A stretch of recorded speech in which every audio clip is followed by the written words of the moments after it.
Welcome back, everyone, to another episode of Talk Your Abs Off. I'm your host, Abby Clapper, and today I am joined by Toni Will, and she is the general manager of the Kalamazoo Wings, making history as a leader in men's professional hockey.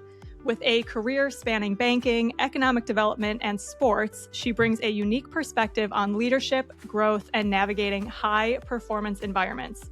She's also a TEDx speaker, host of the globally ranked Women In podcast, and the founder of the Empower Her conference. Toni is passionate about helping women think bigger, lead with intention, and build lives and careers on their own terms. She's also the author of Rebellious Success, where she shares her behavior-first approach to creating meaningful, lasting change. Toni, welcome to Talk Your Abs Off. Hey, Abby. I am so excited to be here. I'm so glad that you're here with us. For everyone listening, Toni and I met at a podcasting conference, PodFest in Orlando. You've heard me talk about that a little bit before. And Toni, do you want to share a little bit about how we came to bump into each other? Yeah, we have a mutual friend who introduced us, Jake White, and then we ended up being in the same session for one of the PodFest breakouts. And we just started chatting and just really hit it off. And I found your story interesting and you found my story interesting. We're like, we need to be on each other's podcasts, and bing, bang, boom, we made it happen.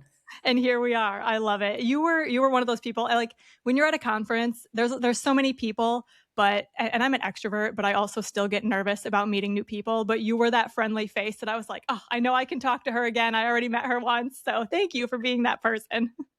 Oh, I totally get it. And I love going to conferences, but I get the same feeling. When I see one familiar face, I'm like, okay, I don't have to be on as much. Yeah, absolutely. Now, the reason that you're on Talk Your Abs Off is because a couple of reasons, a couple of really big things. First, I want to cover your fitness journey. How long has it been? What did your fitness journey look like? Tell me a little bit about that. I got to tell you, I am loving that we're talking about this, because as many podcast interviews as I've given, I never get to talk about this part of my life. So this is so awesome. Yay. I know.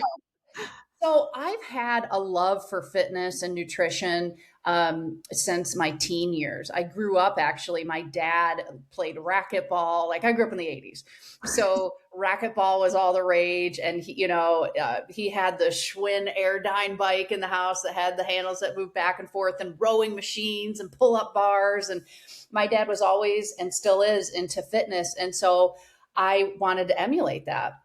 And as I went through my teenage years and puberty, I started to gain weight. I'm very short, 5'2", and I'm, curvy. And so I quickly learned through nutrition and working out that I had to figure this out. Now, unfortunately, I also grew up in the era of thin is in, and in the 90s, and, Diet Coke and cigarettes, which never was my thing anyways. But it was just like, I was always kind of battling that in my head, and so I really have been working all these years, which led to wanting to get a degree in fitness and nutrition. And then I ultimately abandoned it because my dad was like, listen, Toni, if you get a business degree, you can do anything with that, including fitness and nutrition. So I took his advice.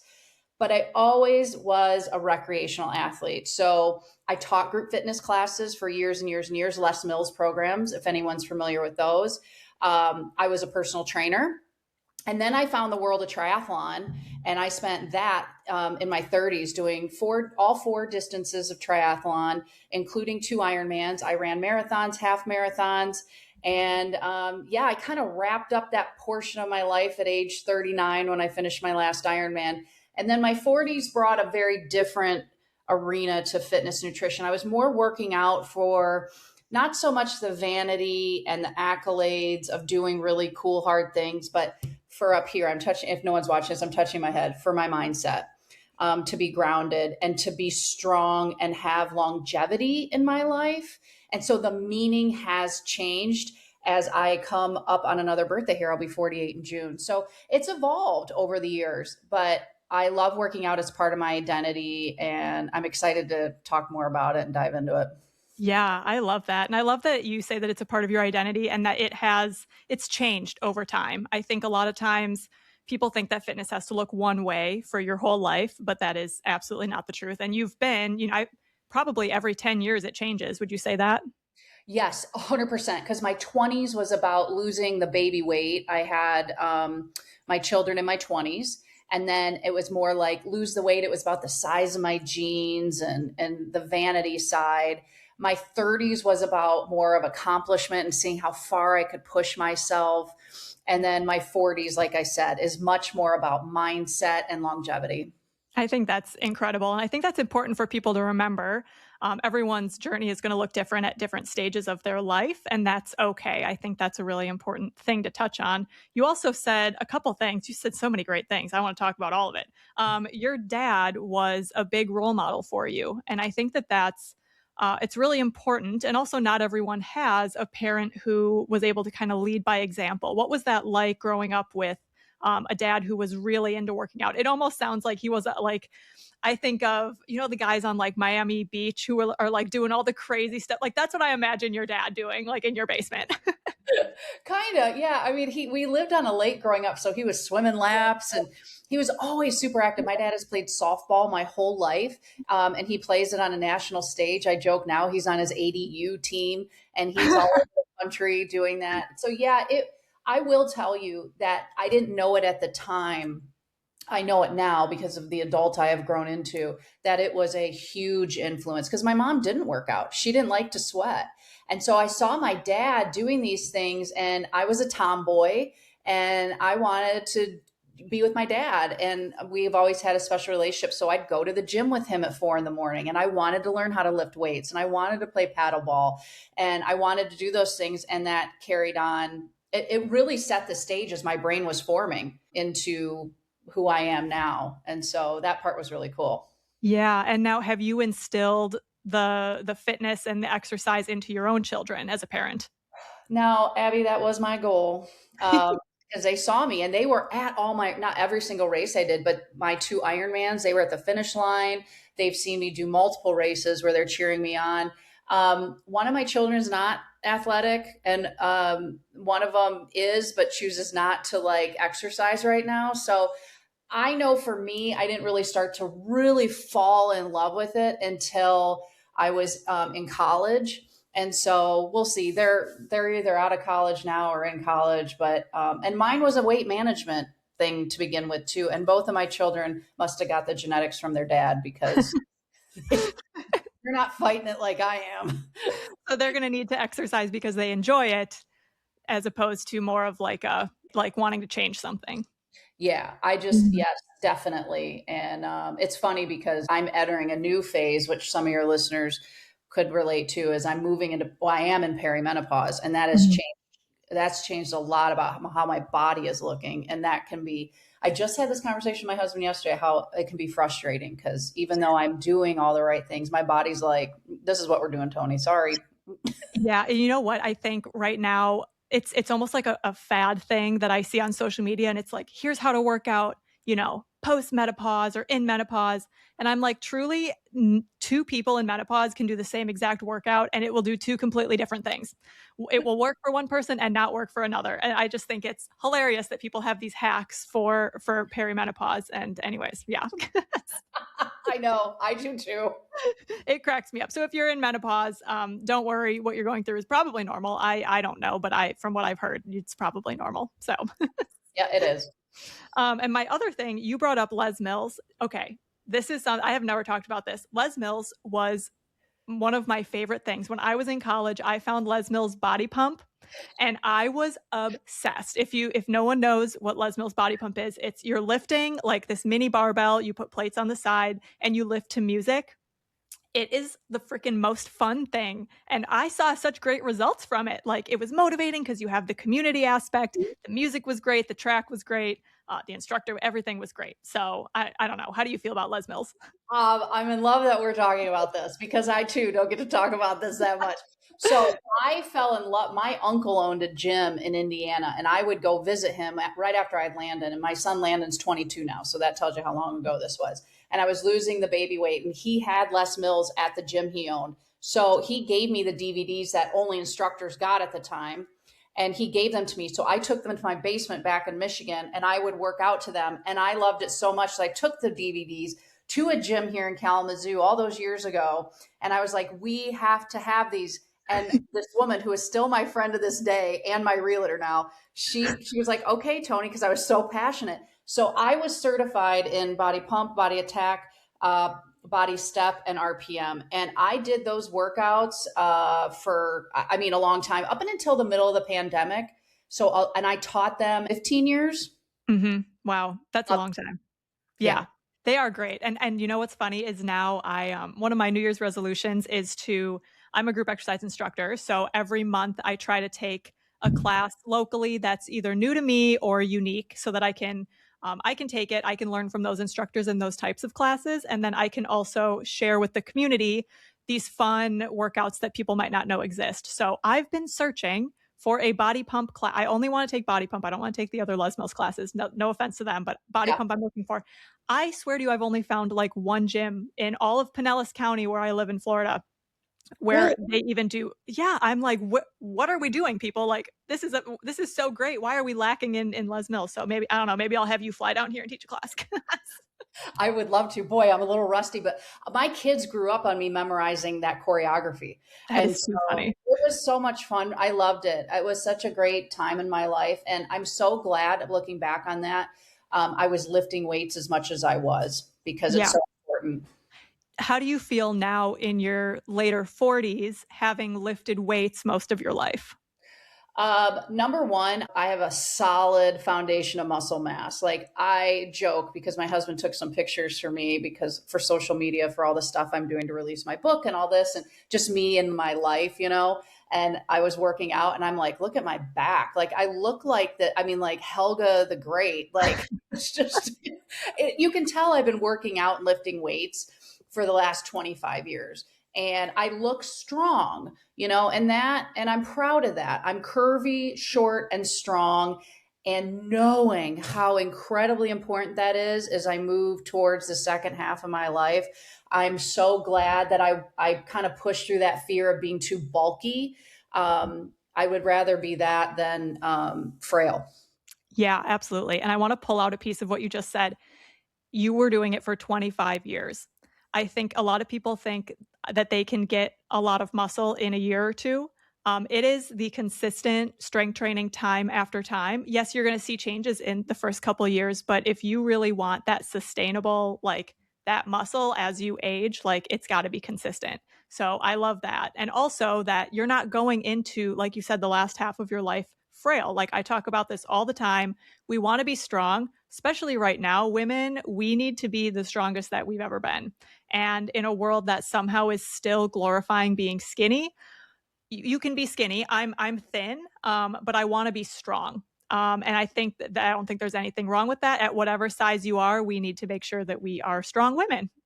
Oh, absolutely. And here, I'll tell you a fun little fact about old Toni here. I am strong, but it's like sometimes it does it carry over to functional strength, which is a whole thing, as you know, as a trainer. And functionally, yes, I'm strong, but there's certain things that I'm terrible at, like moving furniture. I have, but my husband will tell you it's the thing I'm the worst at in the world. I always say it's because I'm short, Abby. Mm. But my point is, I can still try, I can still help, and it's really important that I can do these things as I age. And I never thought about fitness that way in my 20s and 30s, but I'm grateful that I was just doing the thing, you know, and I had Mhm. different goals back then, but it all feeds into what's really critical each year that goes by. Absolutely. And I really hope that everyone hears that because it's one of the biggest things that needs to be reiterated as we all get older and with all the different trends and fads that we have around us. You know, the consistency, being strong is the most important thing that's going to move you forward as you get older. Now, as we talk about pushing forward in our fitness, side note for everyone listening, I am also going to be on Toni's podcast, and we've already had our conversation, and I encourage you to go listen to that one when it comes out. But we talked about motivation and what it looks like to try and push yourself to do something and the dedication and all that. So I'm curious how over these all these years that you've been doing this, how do you know when to really push with fitness versus when to pull back and take some time to rest? Because it sounds like you've pushed yourself very hard. Okay, the short answer is trial and error. Mhm. And I'll say this, I know when to pull back. So in the different eras of my life, so in my group exercise era when I was teaching Les Mills, I knew I needed to pull back when I would walk up the stairs to the gym and I was out of breath and my quads were on fire. And all I did was walk up the stairs and I knew I was in really good shape. So what that told me was I was overtraining. Mm. And so I needed to pull back. And that's hard for me because, and I still to this day am working on this belief that I need to work out every day in order to offset what I'm eating, even though I know better. It's just these beliefs that have been ingrained in me for a long time. And I think culturally how I grew up. But so I knew by what my body was saying, and I would also know by injury. So, depending on what I was training for, I would get a stress fracture in my foot when I was training for, say, a marathon. Then I had to pull back, or an injury, like when I broke my shoulder blade prepping for my first Ironman in a bike accident. I had no Mm. choice. Or when I broke my ankle not working out, but fell down the stairs. That one was actually the hardest 2 years ago. I was in my Orange Theory era at that point, and it was really hard for me to be non weight bearing for 6 weeks and then only be able to work out a certain way. I had to really redefine what a workout meant. But I have to tell you this, every one of those experiences has taught me something, especially when I place such a high priority on my fitness, is striking a true balance. And I don't know that I ever am really going to get it right, but I know, and I'm sure we can get to this, I know what I'm not going to do anymore and what I will continue to do. And what I continue to do is redefine what a workout means to me now, which is 30 minutes or more a day, and that's it. It could be walking the dog, which is what I did today, or it could be a really hard workout on my Peloton. I like that perspective shift, and I think that that's really important for everyone to think about because, like I mentioned earlier, a lot of people who start think that every workout needs to be really hard, and that's why they're afraid to commit to it. And I strive to, remove that barrier to entry because your workouts don't have to kill you every single time. In fact, they shouldn't. We need to find that balance, like you said, of resting because if we don't find it, our bodies will find it for us, which is, the unfortunate thing. Yeah, and I learned that a lot in endurance sports like triathlon because there's a taper period. And that taper period, you see triathletes go bonkers. And I was one of them. And bonkers, but I mean, I was more emotional. I felt like I was going to gain 1,000 pounds if I didn't do a mega workout, like all these irrational thoughts that really aren't healthy and could be questionable about some of um, these activities. But you learn a lot by pushing the boundaries and then saying, okay, what's healthy for me? Where do I want to be? Yeah, I talk about that with my clients too, because oftentimes when someone's lifting heavier weights or lifting quite often, sometimes I'll schedule what we call a deload week, or just a time where we're lifting about half the weight that we would be lifting. Which actually, if we do a deload week, I'm sure you know, when we come back the following week, we're even stronger because our body needs time to rest and to heal and prepare ourselves to come back even stronger. So I think there really is something to pulling back a little bit. I think even when you're excited, you're doing all these high intensity things, all these miles, all these weights. I think it's about recognizing that we do need to take that step back every once in a while. Once a month, once every 2 months, just to make sure that our bodies are doing okay. Yeah, and I think too, this goes back to self trust. Like when I first started working out and I didn't trust myself to like consistently stay with the workout, I just said, Tony, you got to do this every day. Now, was that a right approach in my 20s? Probably not, but it worked because eventually I didn't dread the workout. I got fitter, I accomplished my goals, and I trust myself now. Like I did not work out yesterday or Friday, I don't think. I know I didn't do what I normally would do, and I know I'm going to get back on it because I've been working out for 25 years, Right. you Yeah. know? Yeah. So, Absolutely. I love that. Now I'm going to shift our topic just a little bit. I'm also excited about the other half of what we're going to talk about. Toni is also living a sober lifestyle. And as my listeners know, I've been sober for a little over 2 years. So super stoked to talk about this and how it relates to fitness. But Toni, first, I want to know what did your relationship with alcohol look like previously? Well, here's how I like to frame it. I cashed in all my drink tickets, So, you know how you get those at an event. I cashed them in big time just in life. So, Mm. I did. Well, one, I like to have a sense of humor about this because it was so hard for such a long time. I did not like my relationship with alcohol. I would probably be I had alcohol use disorder diagnosed to me at one point. It was very much, I was a work hard, play hard kind of person in my whole life and how I kind of built my life. And so it was very much a reward for me. It was to have fun. I had these beliefs that the perceived benefits outweighed being, just a regular drinker, non-drinker. And I could never imagine my life without alcohol. What eventually happened was I just was like spending more time, like this whisper of like, do you have a problem with alcohol? I Googled it. I went through an arrest. I write about a lot of this in my book. And then I did AA for a while. I went to IOP. I stayed sober for 15 months. And then I went back out for 3 years. And now I'm 5.5 years sober and through different methodology. But ultimately, I kind of chuckle looking back at that version of Toni Party Time, which is what my friends called me.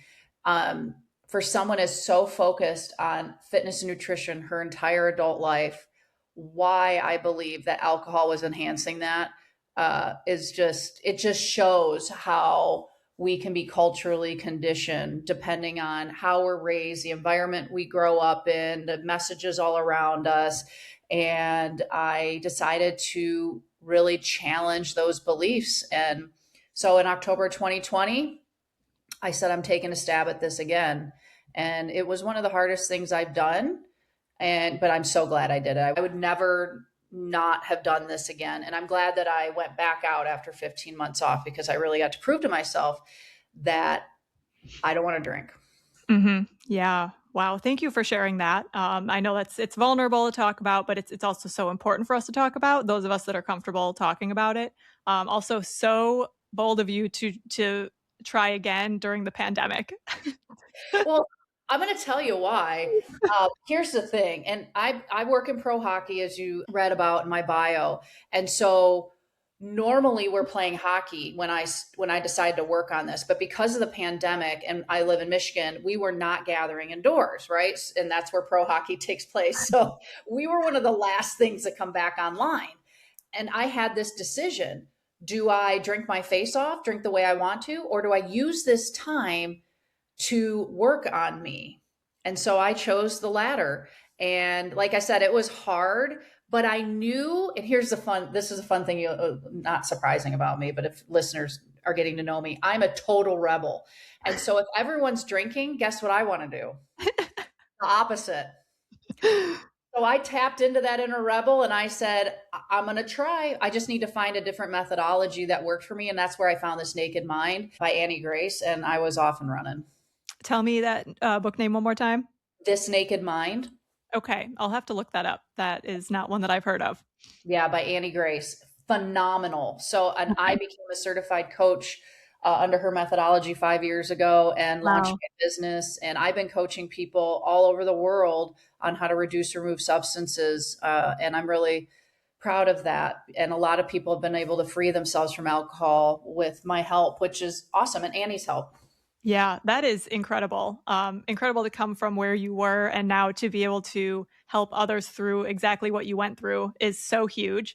And I also think there is really something to what you said. It's so interesting about because, I have worked in fitness ever since I got out of college. I was in college for exercise science. Mm-hmm. I knew better. I wasn't dumb, but I was going out 4 nights a week in college. I graduated college. I was still going out, blacking out, and not even thinking like, oh, this is for sure hurting my fitness goals. Like I personally did not connect the two. I was like, I can work out and I can party. It's probably canceling each other out, So, but especially as fitness professionals, that was part of it.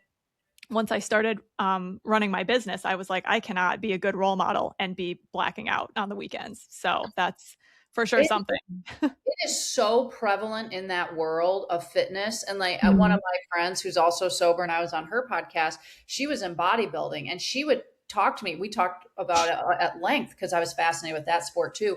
But how it is this work hard, play hard. And I did the same thing. And so there's not, you and I were in the same mindset. There's nothing wrong if you're listening to this and saying, oh, that's me. And you never stop to consider it because we thought they're canceling each other out. I, I was training for a friggin' Ironman, and like, if I really step back and think about it, I was undoing all that hard work by all the drinking I was Mhm. doing. Like crazy. I still did it, but it could have been a hell of a lot easier. Yeah, I think I saw something. I see stats all the time. My algorithm is very tailored to fitness and sobriety. So I saw something where it's like if you're exercising and you drink alcohol, you're hindering benefits for 72 hours after you drink.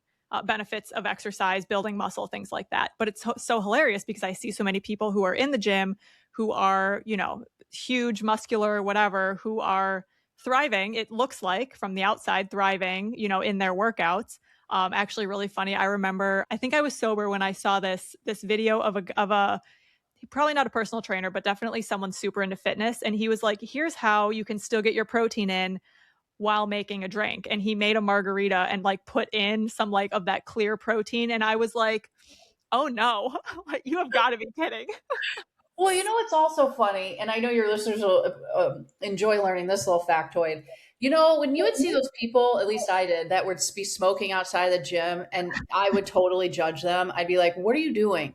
Well, here's an interesting fact: one bottle of wine is the same equivalent as smoking 10 cigarettes because of the carcinogens in alcohol. It's a class one carcinogen. Oh my gosh. Yeah. So think about that. Like, I've never been a smoker, but Lord knows I drank a lot of wine. It's the same thing. Wow. I had no idea. I'm glad you said that for me and for everybody listening. Yeah. I mean, it's based in science. I mean, it's ethanol, everyone, and that's hard because I don't want to sit here and be this evangelist. I'm just spouting facts, and so Mhm. for those of us who are choosing, you could be sober curious to sober serious. The movement now is so much bigger, and people like Abby and I are working on chipping away at the stigma because it's really the cool kids who don't drink. Yeah, we're trying our best. Well, Yep. now on that note, I don't know if you found this, but what I found, and I've heard it from a couple other people too. Once someone becomes sober, we oftentimes find a new addiction because we have addictive personalities. I know Mhm. I do. Mhm. So, was there anything that you found that you started to lean towards once you became sober? So, like, for example, I became sober and I started eating a lot of sugar. I already ate a lot of sugar, but I ate way more, mostly. And it makes sense because there is, the sugars and carbs that are in mixed drinks and in alcoholic beverages. My body still craved that. I was like, I'm not drinking, so I'm going to eat the hell out of some sweets. And Mhm. that's what I did. So, did you find yourself leaning towards anything? So here's what I did at the time.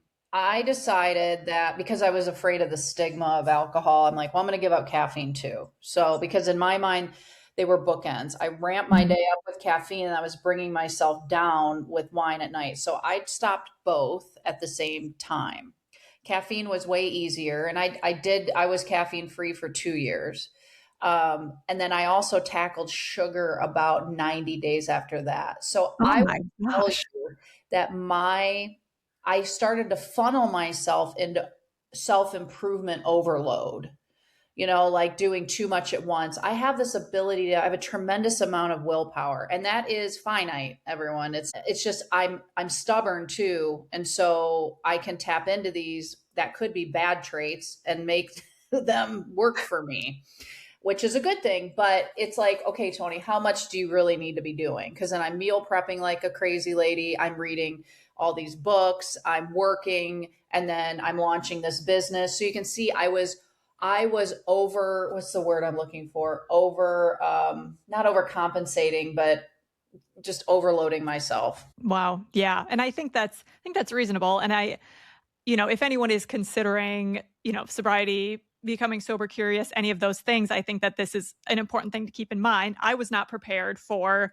the urge to find something else to fill this void and to channel this addiction into something else. So I think that can look like something tangible. Oftentimes it's food, sugar. For some people, it's fitness. They'll go swing the pendulum the other way and go balls to the walls in the gym every single day, hours in the gym, which I'm not going to say is a bad thing because you're replacing a bad habit with a healthier one. But if we're still, it's still like that addiction and we want to have that healthy balance. So it sounds like going more into like working on yourself or even just work in general is another avenue that is a possibility to be prepared for when you come, if that's a decision that you make, just to be prepared for, that I don't think is talked about a lot.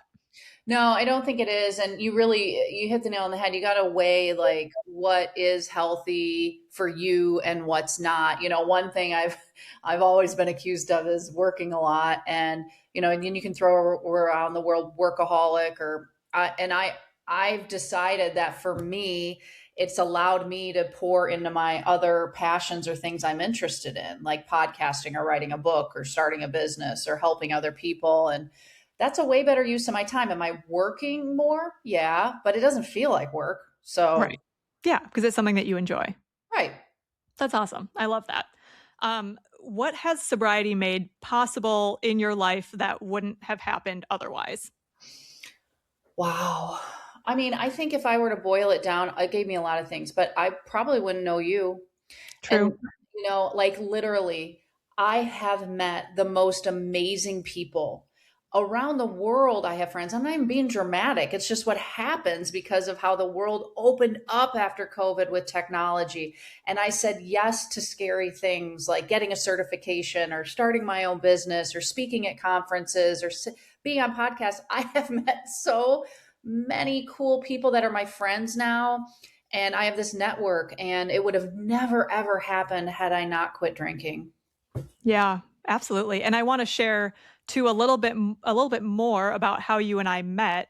Our mutual friend Jake White, is involved in working with schools and youth around the country, with sober parties, sober living, and how it can still look fun and engaging. And anyways, there at this podcasting conference that Toni and I were at, there was a conference within the conference Yeah. called Amplify Sober Voices, which I didn't know existed. And so I saw Jake, I was very excited, and he said, "Oh, I'm here for Amplify Sober Voices."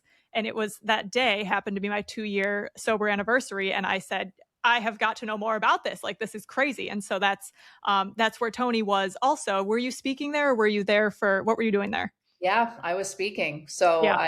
I did a whole piece, on sobriety and working in pro sports and building a business that I did not build on social media. And Wow. so, yeah, I Oh, built. we got to talk about that after this.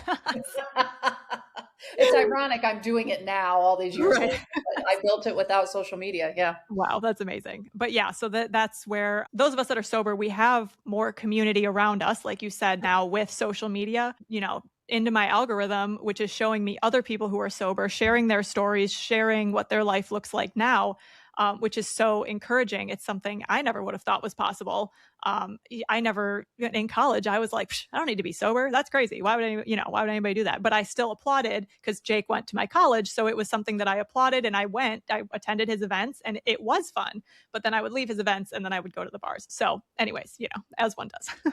Yeah, Jake was on my podcast too. Our head coach at the Kalamazoo Wings and myself was on Jake's podcast because our head coach, Joel Martin, he stopped drinking about 3 months after me. So we've been doing this sober thing together. And Mm. it's crazy in pro hockey. You got a female GM, you got a black head coach, and both of us are sober. Oh And my gosh. we are really, and we talk about it publicly, Mhm.